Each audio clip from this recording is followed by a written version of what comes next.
Manchester City enter the race to sign Jaden Sancho. 9 players set to leave the club today. And your latest on Matthias de Ligt, Joshua Zirkzee, and Manuel Ugarte. These are some of the stories we will be discussing on this evening's show. But before we get into that, please smash a like on today's video. Let's try and see 200 likes on today's show. And if this is your first time watching, please do subscribe to the channel. We're live every single day at 8:30 a.m. and 6 p.m. UK time. Only 50% of people who watch these streams are subscribed.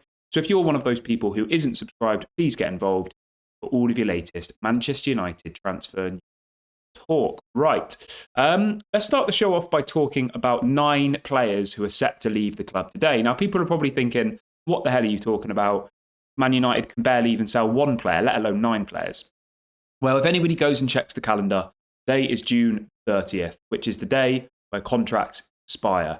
So we can officially confirm which players Manchester United have released and decided not to give new contracts. So I'll go through all of them. I'll give you my thoughts. Obviously, you guys can get involved in the comment section and let me know whether you think it was the correct decision or not. So we'll start off with Tom Heaton.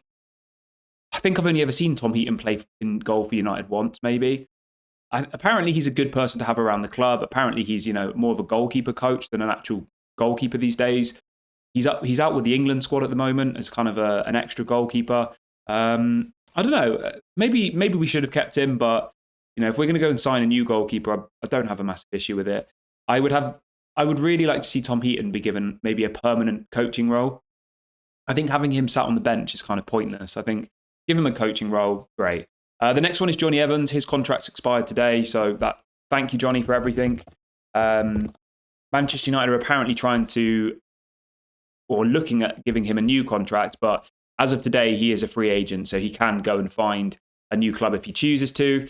Johnny Evans was earning £65,000 at Manchester United, so that's quite a bit of money off the wage bill. I think Johnny Evans did way more than any of us expected this season, and I think he did actually quite well. But a club of Man United's size shouldn't be relying on Johnny Evans at the age of 36 to be one of our best centre-backs. It's just not good enough, is it?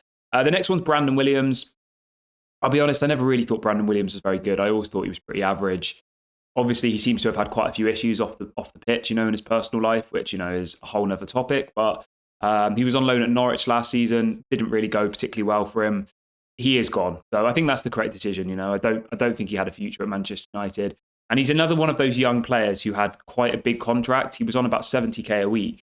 And I don't remember the last time I saw him play for Man United. So that money will be welcomed into our transfer budget. The next one's a bit of a bigger profile player, Anthony Martial. He is officially no longer a Manchester United player. We are rid of him. He was one of my favourite players for the first couple of seasons at Manchester United, but as you all know, he was absolutely devastated by injuries. I don't remember the last time he played 5 games in a row. He went off to Sevilla, didn't do very well. So yeah, I don't know what's going to happen to Anthony Martial. He's still only 28 years of age, so he's not actually very old. But yeah, getting rid of him is 100% the correct decision. He's on big money, £250,000 a week, which is absolutely mental when you think that he barely plays. How many games have you seen him in this season? Maybe 1, 2? So yeah, Anthony Martial, disappointing that it didn't really work out how I'd hoped.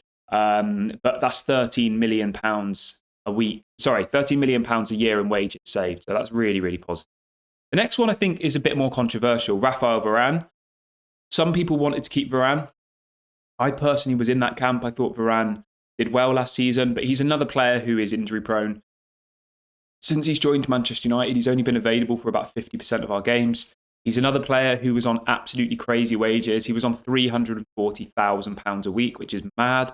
About £18 million a season. Apparently, Man United tried to give him a lower contract, around 100k a week. He wasn't interested. He wanted more money. And it looks like he's about to sign for some club in the Serie A who've just been promoted. I don't know who they are. I think Cesc Fabregas might be the manager, I think. I might be mistaken there. Como 1907. I'll be honest, I've never heard of them, but apparently Raphael Varane's going to sign for them. And that maybe kind of shows the level that the best offer he had on the table was probably a team who are going to get relegated from the Italian league. They've just been promoted to the Serie A from whatever the league is below that. But yeah, so Varane, again, I think, if his wages were a lot lower, maybe we could have made something work, but 350 grand a week to be injured all the time, it's never going to work out, is it? So thank you, Varane. You're one of my favourite players. I was at the game against Leeds United when he was unveiled. It was probably a game I'll remember for the rest of my life. And then the other 4 players are youth players: Shola Shiratire, Charlie McNeil, Kai Plumley, and Marcus Lawrence. Again, I think, if the youth players aren't going to get the opportunities, then you may as well move them on. Same with Omari Forson. He's gone as well. If they're not going to get the chance, then there's not really any point keeping them at the club. And if Erik ten Hag and his team don't think they're good enough, then move them on. Those are 9 players who have left today. 9 people off the wage bill. Probably about, I haven't worked it out, but roughly about £700,000 a week removed from wages today, which is absolutely ridiculous. Crazy. It's about £40 million a year in wages that we've saved from letting rid of all of those players, the Brandon Williamses, the Martials, the Varanes. They were all on quite big money and weren't contributing. So none of these decisions I think were wrong. I think they're all correct, and I'm really happy. But obviously, let me know in the comment section whether you think we've made the right decision with all of these players. Everyone who's just joined the video, if you could do me a small favor and smash a like, that would be really, really appreciated. I've set a likes target of 200 likes for today's video, so please make sure you go and do that if you haven't already. And if this is your first time watching, please do subscribe. We're live every day at 8:30 a.m. and 6 p.m. UK time, so make sure you go and subscribe for all of your latest Man United transfer news and talk. Okay, the next story I've got for you is coming from the Manchester Evening News, and it is about Jaden Sancho. And the headline is this: Manchester, it says, what does it say? It says Manchester City make sensational Jaden Sancho offer. And they are saying that apparently Man City have been in contact with Man United, saying that they'd be willing to pay £40 million for Jaden Sancho this summer. Obviously, Jaden Sancho started his career at Man City, didn't he? He was at Man City, then he moved to Dortmund, then he obviously moved to Manchester United and then back to Dortmund. But I mean, £40 million is probably what we could expect to get for Jaden Sancho. He's another player on big wages who's not contributing. He definitely does still have the potential to go on and do well. But yeah, I think selling him is probably the correct decision. But Man City seem to be leading the race for Jaden Sancho now, which I know some people will say, he'll probably go there and do really well. He probably will. But if you disgrace the manager, you call out the manager publicly, you fall out with effectively the management team. Erik ten Hag's about to sign a new 3-year contract. So you have to stick by Erik ten Hag. You can't bring Jaden Sancho back in. I think he's got a poor mentality. I think he's definitely got a bit of an attitude problem.